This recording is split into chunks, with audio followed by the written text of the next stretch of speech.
En la inauguració del complex central dels Mossos d'Esquadra, el president de la Generalitat, José Montilla, ha demanat exigència màxima a la policia catalana i els ha expressat tot el seu suport. Una policia que senti l'exigència i el suport incondicional dels seus comandaments i responsables polítics, com un estímul per fer la seva feina ben feta, com un impuls per desplegar la seva vocació, per lliurar-se amb responsabilitat i respecte al servei dels ciutadans del nostre país.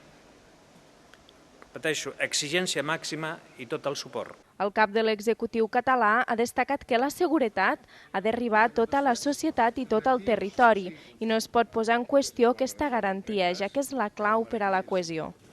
Les instal·lacions de més de 80.000 metres quadrats compten amb un heliport, una piscina per a entrenament subaquàtic, laboratoris de balística, de proves d'ADN o un edifici destinat a la unitat canina. Al complex hi tenen la seu central, les comissaries general territorial, la d'investigació criminal i la de recursos operatius. Finalment, el president Montilla ha recordat que els Mossos són l'element principal de la política de seguretat de Catalunya i aquests equipaments són necessaris per coordinar la seva actuació i perquè la societat catalana se senti més segura i estigui més protegida.